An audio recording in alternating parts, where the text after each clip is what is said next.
Hi, so this is our part 2 video of how to introduce your new shelter dog to people. This is my new foster dog from the Stanislaus shelter, Nacho. And I want to kind of explain to you what was going on in the previous video. So the first person, before we get started, this doesn't apply to all dogs. I recommend that anyone, when they're introducing dogs or bringing a new dog into their home, seek help from a professional trainer. The things that I'm discussing in this video have to do with this dog specifically. Why we're making this video is because so many dogs get returned 24 to 48 hours after they get adopted or fostered, because people put them in situations that the dogs are not prepared to handle, and the dogs do not do well because they weren't ready for that mentally. So with the first person, you see Ashley in the pink, and when the dog comes up to her, gently, kind of timidly as he approaches, she stands up immediately and grabs his face, pets him and everything like that, and then she sits back down. This made him pretty uncomfortable, and this is no way a dog likes to be greeted. A hug for a person and a hug for a dog mean two different things. Going over the top of a dog is intimidating. That's how dogs intimidate each other. In the video, you didn't really get to see a lot of it, but a lot of the times with a more timid dog, like Nacho is, when they come up to a person and the person violates their autonomy by taking their space and going on top of them, what will happen is the dog will go in their face and lick them. And what the dog's actually doing is asking for space. This is appeasing behavior. You'll see it. A dog is very, very wiggly. What they're saying is, I'll be as cute as possible. I'm no threat to you. I mean no harm. Please don't do that again. I'm uncomfortable with you, right? But what happens is people say, what? That dog came up to me. It licked me in the face. That dog really liked me, and then it bit me out of nowhere. No, it didn't. It was asking for space. So please look up appeasing behavior and learn the difference between appeasing behavior and happy dog behavior.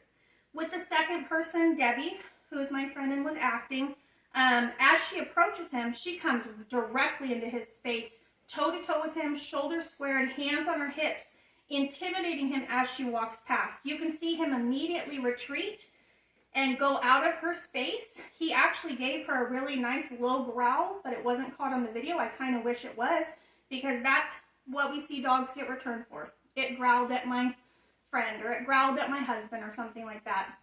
What is the dog supposed to do when he's saying, your body language coming at me makes me very uncomfortable? He can't write a letter. He can't send a text. He's being a very good communicator. The person coming into the dog's space when the dog's obviously being timid and doesn't want that is not being a good communicator. They're ignoring his signals. So right after that happened, what Nacho did is he came up behind me sitting on the couch and hid behind my back. The worst thing that I could have done at that time would be to coddle him and say, it's okay, buddy, you're okay, and put contact on that dog. Remember, you get what you pet. So if the dog is displaying a behavior like anxiety, aggression, fearfulness, and I'm petting it and putting contact in it, I'm going to get more of that behavior. Also, that happening, even though Debbie, as an actor, was not being very nice to Nacho, me doing this is confirming his fears, because I'm changing my behavior in response to the stimulus as well. The best thing that I can do, he can be right here and be protected by me. Be neutral. Be confident with him and everything. Be nice and calm. If I confirm his fears, I'm going to create a dog that is either fearful, reactive, resource guards me, or takes that behavior further than he would have if I wouldn't have coddled that behavior. So when he did that, I just kind of sat there. He was allowed to feel safe behind me, but I didn't confirm his fears. The last person that you see, Gary, he did everything perfect. He was completely neutral when the dog came up to him. The dog had the choice to come and go into his space and out of his space.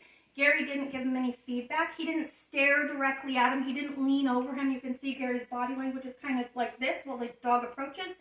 This is a nice neutral experience for a dog, and a positive experience where none of his fears got confirmed and he got to have agency to leave, control over the interaction, and it wasn't forced upon him. So what went wrong in this situation? I've had this dog 5 days. I did this video. I wouldn't typically introduce a dog to new people after such a short amount of time, but I did this video to show you in real life what happens to shelter dogs and why they get returned. If you see hypervigilance in a dog, which I can see in him when I walk him, a branch breaks, he hops. You know, something falls, he hops. You see that startle response. If you still see hypervigilance in your dog, maybe don't be introducing them to new dogs and new people and putting them in situations where they feel overwhelmed because their brain is not ready to handle stuff like that well. So intros for dogs, remember, it is not hours or days. It is weeks or months on the dog's timeline when the dog is ready. Okay, Nacho is a very good-tempered dog. He growled at Debbie as she approached him. Is Nacho a bad dog? No. He was put in a situation where he was uncomfortable. And actually what he did choose to do is say, hey, I'm going to growl at you. I'm uncomfortable, but I'm leaving, okay? He had that space. The worst thing I could have done is have him on a leash like most people do, hold him tight, put him in front of me, and force that interaction, okay? So be sure the dog has an escape route, right? He went behind me, and then with Gary, the sliding glass door was open. And when the time comes, no petting, okay? When the time comes and your dog is decompressed, if you let him meet people, I don't want, when he comes up and says, I'm brave enough to say hi to you, I don't want people doing this to him constantly. So just use some avoidant body language where you're kind of giving him neutral, just like Gary did, maybe looking the other way, not leaning over the top of him, intimidating him, and stay calm and confident. You'll get the dog to be more calm and confident as well. So remember, with a new dog, you're going to wait weeks to months, not hours to days. And success is not when the dog can tolerate you petting them and violating them, pet, pet, pet, pet, pet, like Lenny from Of Mice and Men. Success is when the dog feels safe in your presence. As you can see, this dog, perfectly safe in my presence. I just got him a few days ago. He hasn't been here this long, but I'm not going around violating his autonomy.